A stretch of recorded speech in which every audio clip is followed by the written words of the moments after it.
Hello again, everyone. It's Nikki Batgirl D'Angelo for Star Citizen Addicts Anonymous. This is episode 71, I believe. And it's been a challenge, a really big challenge trying to get these episodes out because it relies so heavily on the camera in front of me. Now, it also relies on somebody I know that comes into the place I work, takes my camera, does something to it, and it could work for one or two shoots. Now, my camera's going, it's going to be gone soon, and I've been looking for help in trying to get a new one. Now, there's other equipment I need, and the money that comes from Patreon actually pays for hosting the websites, for paying for the extra bandwidth for uploading all the videos, and for a lot of other things like the lighting I'm still paying off and a couple of other things. So I am looking for help in getting the camera, and if you do feel like helping, please, there is a GoFundMe up there. We're about just reaching a third of the way there. It's at the address that's over here behind me right now. And again, like I say, if your way of showing support is by watching and sharing the videos, you deserve as big of a thanks as the people that give the money, because really it's about those people that are coming here to see the videos that gives me the drive to do these every day, or I should say 3 to 5 times a week, and this big episode once a week. Thank you all. I appreciate the support that you've shown me. For those of you that told me that you can't get anything out through GoFundMe, there is a PayPal donate button on starcitizenaa.com. And you could always just become a patron for 1 month over at patreon.com/Batgirl if you feel like it. And again, thank you all. No matter how you support the show, I am in your debt. Okay? I love the fact that we're getting tons and tons of comments lately. Mixed bag of comments, mostly positive though, on my last State of the Game, not the one that you haven't seen yet, but the one that aired last week, where I went on my rant about people that were calling me out as to what I am. And like I said, that was going to be the only show that we made that a subject, so we'll leave it in that show. What else is going on? I intend on going to Dragon Con this year, but next year I intend on at least going to 3 of the cons. And I'm going to go to one of the PAXs, whether it be East or South. I'm going to go to Gamescom next year in 2016 if it kills me. And I'm going to be going, obviously, to the Citizen Con, wherever that might be, next year. Dragon Con is not really for the show or for Star Citizen. I go there because I just love to go, so I will be there every year regardless. So Gamescom's coming up, and then of course you're going to have CitizenCon happening in Manchester. I have a couple of people that will be at both, so we should be getting a lot of information from them. So I'm going to call out this, Gamescom 2.0. That's what I'm looking for. So I'm hoping to be able to fly my Freelancer, my Retaliator, and my Constellation by then. And hopefully, soon after, my Carrack. And I have quite a number of other multiplayer ships, but I think those are the main ones I want to fly. So there's a little bit more going on this week than what we wanted to, than what we're able to cover. So I'm going to take you to the biggest and baddest one of all. Turbulent updated the website yet again. I'm just kidding. That's not the biggest and baddest one, but it is something that's important. Many of us access the website, at least the front page, via our tablets, right? Whether it be an iPad like mine or an Android-based one. And a lot of times the formatting of the websites don't come out so well on tablets or phones. I'm finding that the latest update that Turbulent has brought out to the website, at least on the main page, is looking phenomenal. Thank you very much for putting in that effort and for letting me be able to see the front page without my tablet crashing over and over again. All right, so the next big thing is the big sale you've all been waiting for, and that is Star Citizen hats, right? Everybody wants a hat, and there's 2 of them. There were Velcro ones and snapback ones. And it seems that the Velcro ones went down a little bit faster, but in the end, it looked like they both almost sold out by the time I was able to grab mine. All right, and the next big story for last week is that version 1.1.1 of Star Citizen Alpha is now working well. Okay, there's still some issues, there's still some drops, there's still some crashes to desktop, We're still in alpha. They're still adding pieces to the game. So trying to get this done and fixed and over is going to be tough. But one thing I can tell you is they did a damn good job at getting it this far. And I'm very happy with version 1.1.1 of the alpha so far. Next thing up was the sale that actually many of us were waiting for. And we're going to have a brief little feature on this one, and it's about the Hull series of ships. The Hull ships are dedicated cargo spacecraft. They're dedicated to either bringing cargo from planetside to space dock or from space dock many systems over to another space dock. This is another one of those tailor-made ships that's going to be task specific. So we're already starting to see some changes in the way that CIG is presenting it based on comments from people, and I'll talk about that after this. So let's go to the feature. In today's feature, we're going to talk briefly about the sale of the Hull series of spaceships from MISC. This is a concept sale, which means that the ship is not actually flyable or in hangar. It's still in the concept phase. Buying a ship this early on means that you get a couple of benefits, one of them being lifetime insurance, a second one being a model of the spacecraft added to your hangar when it is ready for flight, and the third one is a poster for your hangar at some point in the future. MISC is a beloved StarCraft maker. It is the maker of two very loved ships, the Freelancer series and the Starfarer. Currently, only the Freelancer is in the hangar. Now, MISC is the only one of the UEE design firms or StarCraft manufacturers that actually has begun to use Xi'an technology. And because of that, there's a lot of parts that are different and designs that are different from the traditional Terran and Earth type designs. So there are 5 vessels in all. The Hull A, being the first one, is going to be a ship that moves cargo from dry dock down to the surface or vice versa. It's kind of like a tug. It's the proverbial forklift of the Star Citizen universe. And there in the image above, you start to see the legs of the MISC Hull A. Looks kind of bug-like, and you can tell just by looking at the pilot without his head in the frame that it is quite small. Up above, you see me pointing to the Hull D and the Hull E next to it. The Hull C is kind of a different animal all of its own, and the A and B, and I guess the D and E are common front ends. The design of them, of all of them, takes I think it takes a little bit from truck designs from today. If it wasn't round, you could picture that being a Peterbilt or a Mack or whatever other trucks they have out there. Here we see the Hull A in its full glory. It's a gorgeous ship. It's got the ability to move cargo back and forth planet side, and both the A and I believe the B, as long as it's only taking cargo in the 2 side slots, the 2 side areas, are both able to do this. The C, D, and E will have to be moving cargo from space dock to space dock, and I called it dry dock before, I'm sorry. So the Hull A is the one that I particularly fell in love with and purchased, and it's because of that look, that bug-like look, and these are preliminary drawings. Of course, when they start putting things in the game, it will be different. And we saw the design of the ships here. And let's move on and see what the Hull B looks like. Where the Hull A is kind of like the forklift or maybe a pickup truck inside of the universe. We're talking about relative amounts of cargo.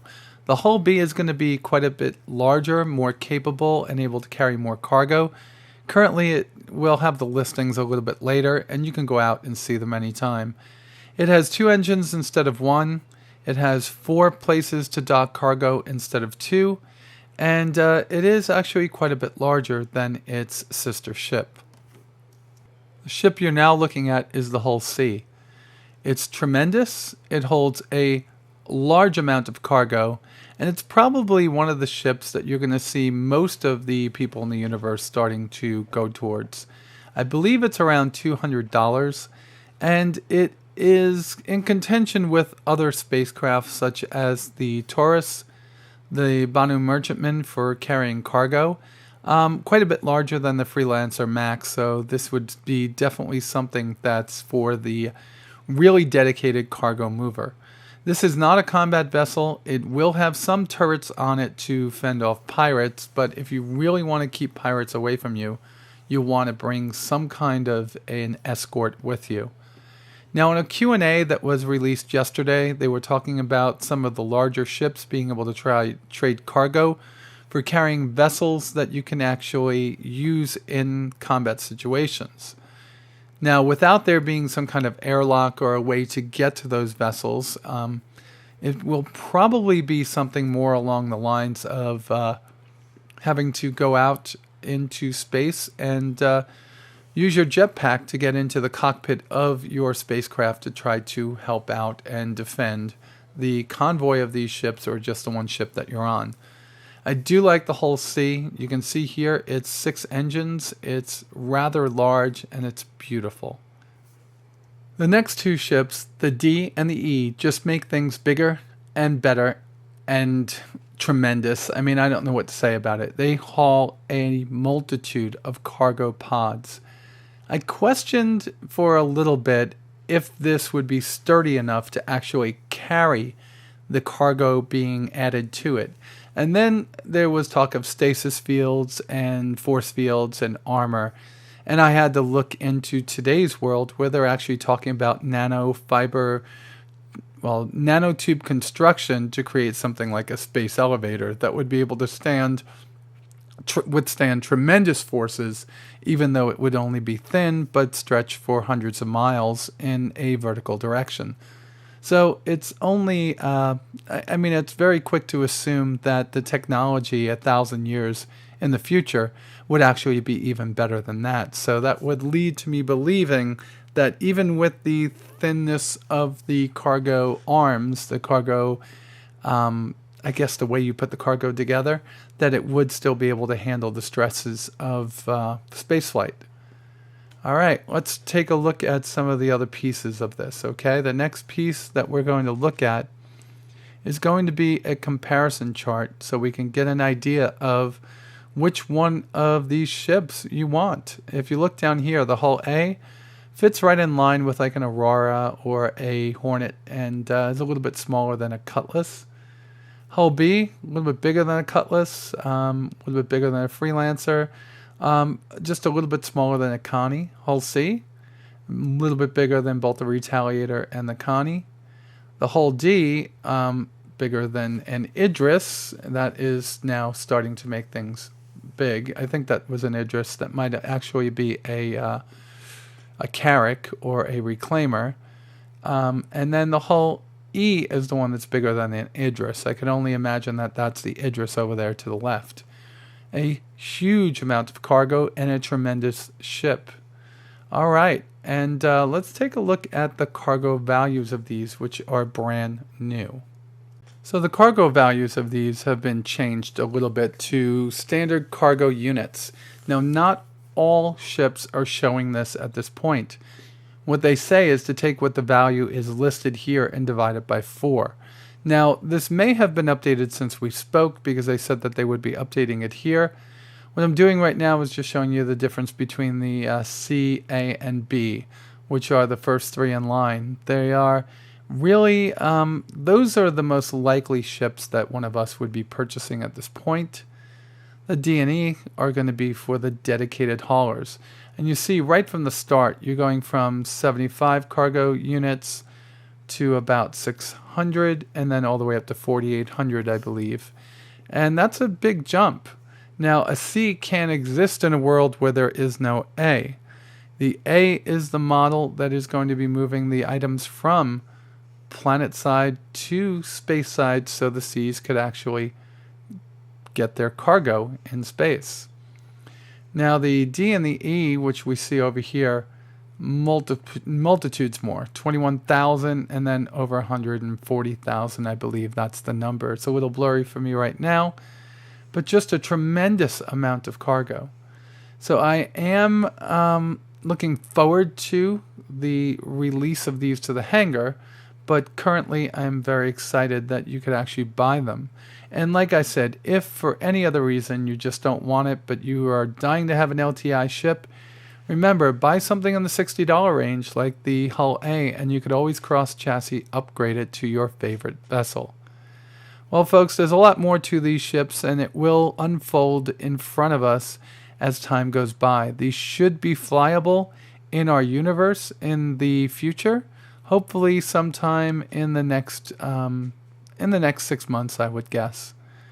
So until then, let's get back to the rest of the show.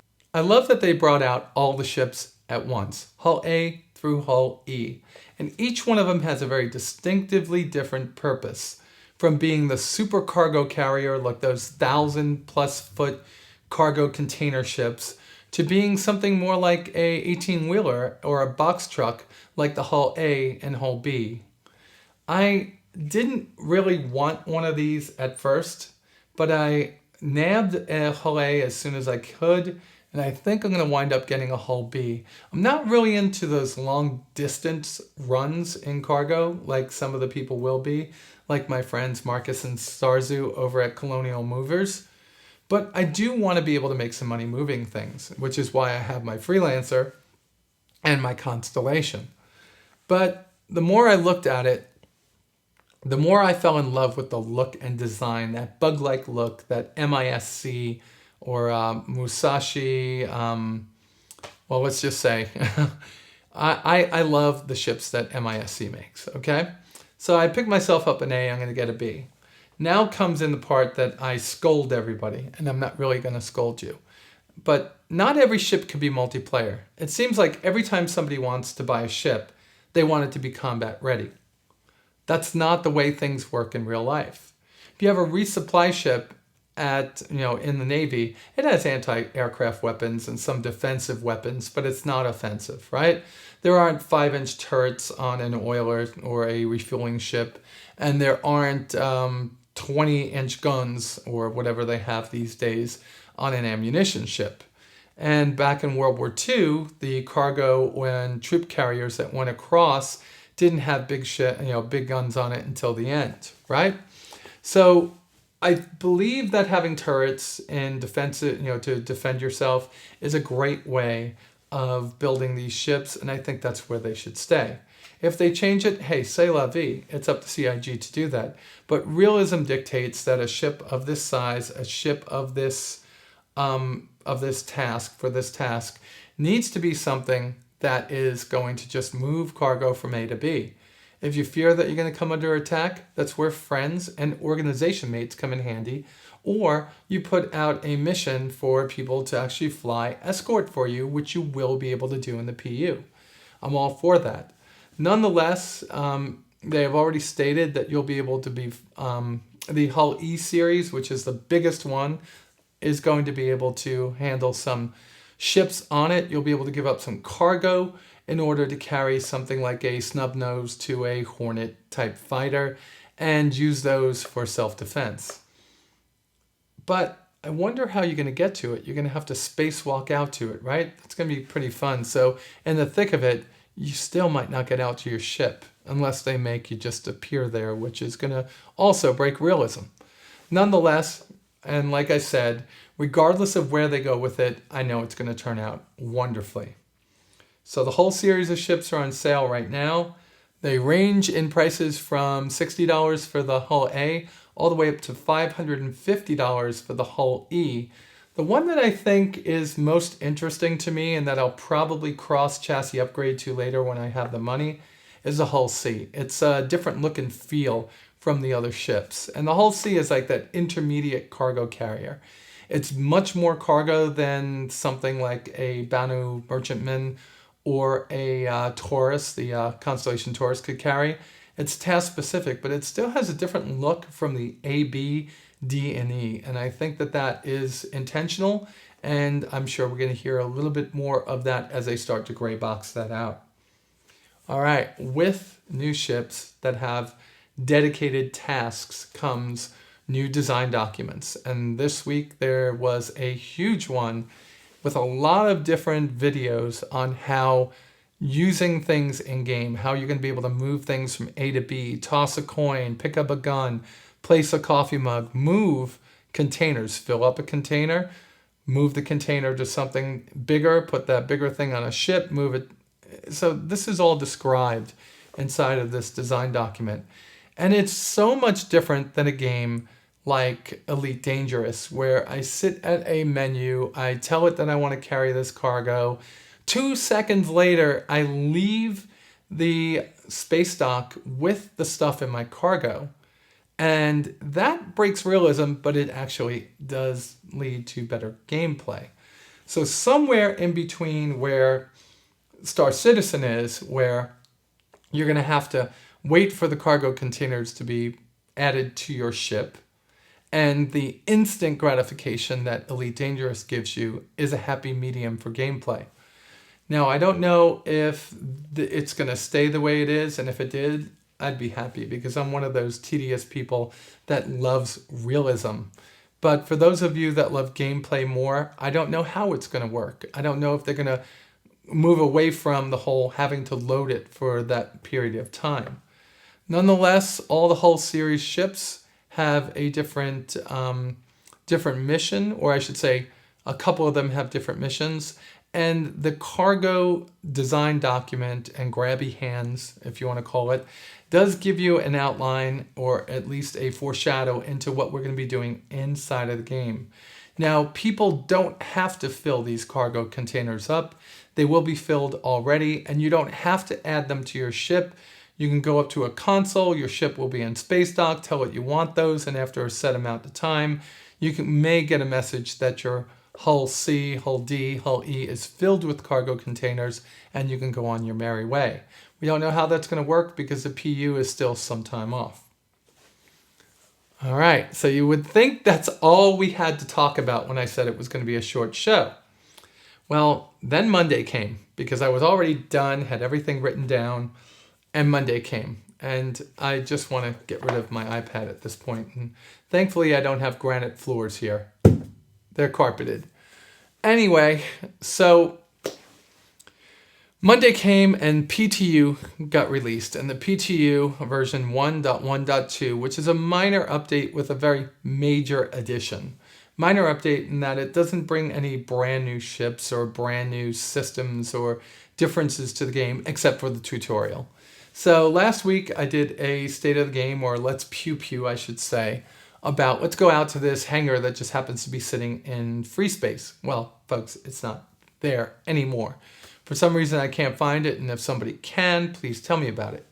Instead, it's in its own instance. When you log into the game and you click escape or go into your sim pod, you now have a third option, which is tutorials. And tutorials range from basic takeoff to basic flight maneuvers, landing, to advanced combat. And I did a full video on it, and you could watch it up here, or you can go out and actually watch the video. If you haven't played through the tutorial at least once, I do warn you, there are tons and tons of spoilers in that video. Nonetheless, the tutorial came out, and although it broke some things like transitioning from full flight to landing mode inside of such vessels that are controlled with joystick and HOTAS, or just HOTAS, I am very impressed with it. It's early. It was done kind of like on the side by the guys over at Foundry 42, but it works. And it works well, and it is actually very fun. I will say it is broken in certain pieces, especially landing mode and takeoff mode. Those things still need to be fixed, CIG. And if you watch my videos, please fix them, make landing mode, reduce the thrust that comes out of your maneuvering jets a fair bit, so you don't go slamming into the ceiling or slamming into the pad below you, and make it so when you do transition, you have a much more lenient way of activating the forward and reverse that happens to change when you use your joystick and, your joystick and throttle. In that piece, I mean your throttle becomes center being 0 instead of all the way back being 0. If your throttle's all the way back when you hit the pavement, you're going to go scooching off in whatever direction as fast as you can because it puts it into strafe mode. Okay, enough of that. Anyway, the tutorial is amazing. It shows us a lot of what this game is going to be about. The frame rate was upped. The interaction with the first NPC we get to interact with was memorable. It was actually pretty cool. Gilly is amazing. I wish they had a real actor doing the part instead of just kind of that red versus blue type already in the suit. Nonetheless, it works and it works well. So I do ask this of you, and I asked this of you the last time the PTU went live. Please go out and download the PTU. Take part in it.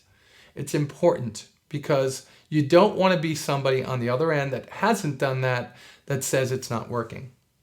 Because this is our opportunity to find the bugs, help them squash them before it actually goes into the live server, which is still an alpha server, but it's live to most of us that are trying to play.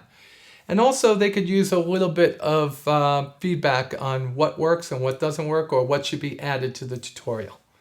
I think that that's our job as alpha testers, as early adopters, as early backers of Star Citizen. All right, that's where we're at. I'm going to attempt to do another one of these shows next week. Thank you very much for tuning in and watching. For all my patrons over at Patreon, patreon.com/Batgirl. I do have a new piece of equipment today. I know I keep asking for a camera, but I still have to upgrade the other pieces I have. I have a Yeti down here on a boom, which took away the Yeti upstairs in my room. I'm actually using some kind of hack setup that I borrowed from somebody, but because of y'all, I've been able to buy another Yeti for my office where I do my voiceovers and I do my live game commentary and where I want to start doing some streaming. Okay, so thank you all to my patrons. I really appreciate it. You make doing this show doing it a pleasure. And for all of those that just click the thumbs up button, comment below, and share the episodes with other people, thank you also, because we've reached 2,500 subscribers. Now that number is exciting until you realize I only average about 1,900, 800 views an episode. I should take that as meaning my episodes aren't very good, but I think it's different. I think my episodes are very pointed at people that watch Star Citizen and really want to get as much info as possible. So I know I'm not going to have enough, but I'd love to start moving that number up. I want the average number of views to be up over 1,500 by Christmas, and I'm going to ask you to help me with that next. So that will be the next contest. The next contest will be when we reach 1,500 average views per video. But we just got to another contest. And that contest is going to be for a Aegis Dynamics A3G Vanguard. We're going to be giving that away here on the show. And I just have to come up with a better contest than what I came up with before. I am going to change my wardrobe for the show, and it's going to be more sci-fi and more for the type of show that I do here, and I'll do that on my own. So we're going to come up with something more fun. All right? With this one, I'm going to get with a couple of the people that are in the enablers that I know have done contests before and talk to some other people that stream and see what they do. And I'll announce that contest in a separate video before Friday of this week. And then we'll run the contest for 1 week and give away the Vanguard in 2 weeks, okay? That way we can get it over and done with and then start going towards the next goal, which is 1,500 average views. All right, folks, we're done.